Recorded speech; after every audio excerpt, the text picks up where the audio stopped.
அனைவருக்கும் அன்பான வணக்கம். நீங்கள் கேட்டுக்கொண்டிருப்பது கதைகளை. வாசிப்பவர் ஹேமலதா ஜெகநாத். அமரர் கல்கி எழுதிய சிவகாமியின் சபதம் பாகம் 2 அத்தியாயம் 7 சின்ன கண்ணன். ஆயனரும் பரஞ்சோதியும் பேசிக் கொண்டிருக்கையில் வாசற்படி அருகில் நின்ற கண்ணபிரான் சமிக்ஞை செய்ததை சிவகாமி கவனித்தாள் என்று சொன்னோம் அல்லவா? சற்று நேரத்துக்கெல்லாம் பேசிக் கொண்டிருந்தவர்களின் கவனம் தன் மீது செல்லாதபடி சிவகாமி மெல்ல நடந்து வீட்டுக்கு வெளியே வந்தாள். அண்ணா, என்னை அழைத்தீர்களா? ஏதாவது விசேஷம் உண்டா என்று கேட்டாள். ஆமாம், உண்டு என்றான் கண்ணன். கமலியக்கா ஏதாவது சொல்லி அனுப்பினாளா? கண்ணபிரான் குரலை தாழ்த்திக் கொண்டு, அதோ உள்ளே வந்திருக்கிறாரே, அந்த வாலிபருக்கு உடனே விஷம் கொடுத்து கொள்ளும்படி சொல்லச் சொன்னாள் என்றான். சிவகாமி, இதென்ன வேடிக்கை அண்ணா, எதற்காக விஷம் கொடுக்க வேண்டும் என்று புன்னகையுடன் கேட்டாள். அம்மணி, விஷம் கொடுப்பது வேடிக்கையான விஷயமா? இல்லை, அதனால்தான் எதற்காக என்று கேட்கிறேன். மாமல்லருக்கு இவர் போட்டியாக வந்திருக்கிறார் தாயே. என்னத்தில் போட்டி? ராஜ்யத்துக்குத்தான். ஊரிலேயெல்லாம் சொல்லிக் கொள்ளுகிறார்கள். சக்கரவர்த்தி பரஞ்சோதியை தத்து எடுத்துக்கொண்டு விட்டார். பரஞ்சோதிக்குத்தான் ராஜ்யத்தை கொடுக்கப் போகிறார். மாமல்லருக்கு ராஜ்யமில்லை என்று. ஆஹா, அது மட்டும் உண்மையாயிருந்தால். தங்கச்சி, அப்படி நேர்ந்தால் உனக்கு அதில் மிக்க சந்தோஷம் போலிருக்கிறதே என்றான் கண்ணபிரான்.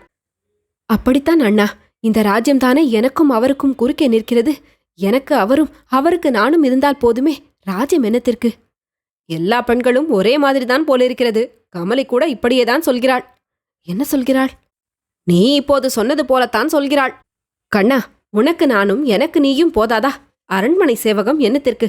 வா, எங்கேயாவது கிராமத்துக்கு போய் நிம்மதியா இருக்கலாம் என்கிறாள். அப்படி செய்யப் போகிறீர்களா அண்ணா? அப்படி செய்வதில் எனக்கும் இஷ்டம்தான். ஆனால் சின்ன கண்ணன் குறுக்கே நிற்கிறான். அது யார் அண்ணா சின்ன கண்ணன்? கண்ணன் கண்ணை சிமிட்டிக் கொண்டு, கொஞ்சம் மூளையை செலுத்தி யோசித்துப் பார் தங்கச்சி என்றான். சிவகாமி, என்னத்தை யோசிக்கிறது என்றாள். இவ்வளவுதானா தங்கச்சி? இவ்வளவு புத்திசாலியாயிருந்தும் சின்ன கண்ணன் யார் என்று கண்டுபிடிக்க முடியவில்லையே என்று கண்ணன் கேட்டுவிட்டு இன்னும் தாழ்ந்த குரலில், சின்ன கண்ணன் கமலியின் வயிற்றில் இருக்கிறான் என்று கூறி புன்னகை புரிந்த போது அவன் முகத்தில் அசடு வழிந்தது. கமலி கர்ப்பமாயிருக்கிறாள் என்பதை சிவகாமி தெரிந்து கொண்டு, அப்படியா அண்ணா, சந்தோஷம் என்றாள். அவள் உடம்பை அப்போது என்னவோ செய்தது. கமலியை உடனே பார்க்க வேண்டும், அவளை கட்டி கொள்ள வேண்டும் என்ற ஆசை உள்ளத்தில் உண்டாயிற்று. கண்ணபிரான், தங்கச்சி, அந்த சந்தோஷத்தை நீ நேரிலேயே வந்து சொல்லிவிட்டால் தேவலை. கமலிக்கு இன்னும் கொஞ்ச காலம் காஞ்சியை விட்டு புறப்பட முடியாதாம். தங்கச்சியிடம் சொல்வதற்கு என்னவெல்லாமோ சமாச்சாரம் மூட்டை கட்டி வைத்திருக்கிறாளாம் என்றான். எனக்கும் அக்காவை பார்க்க ஆசைதான் அண்ணா, ஆனால் அது எப்படி முடியும் என்றாள் சிவகாமி. ஆமாம் தங்கச்சி, முடியாதுதான். அதனால்தான் நான் கூட கமலியிடம் சொன்னேன், அவர்களெல்லாம் நம்முடைய ஏழை குடிசையில் வந்து தங்கியிருப்பார்களா என்று. அண்ணா, அப்படி சொல்ல வேண்டாம். நீங்களும் கமலியும் இருக்குமிடத்தில் ஏழ்மை ஏது? உங்களுடைய குடிசை எனக்கு அரண்மனையை விட 1000 மடங்கு மேல் என்று சொல்லி வந்தவள் சட்டென்று நிறுத்தினாள். ஏதோ ஓர் எண்ணம் குறுக்கிட்டு அவளை தடை செய்ததாக தோன்றியது.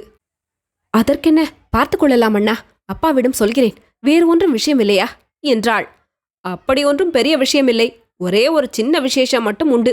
இன்று காலை நான் ரதத்தை ஓட்டிக்கொண்டு போய் அரண்மனை வாசலில் நிறுத்தியதும் மாமல்லர் என்னை தனியாக கூப்பிட்டார். பிரபு, என்ன விசேஷம் என்று கேட்டேன். ஒன்றுமில்லை கண்ணா, ராத்திரி தூங்கவில்லை என்றார். அதுதான் முகத்தை பார்த்தாலே தெரிகிறதே, ஏன் தூங்கவில்லை என்றேன். புது தளபதியுடன் பேசிக் கொண்டிருந்தேன் என்றார். அவ்வளவுதானா என்று கேட்டேன். அப்புறம் ஓலை எழுதினேன் என்றார். யாருக்கு என்றேன்.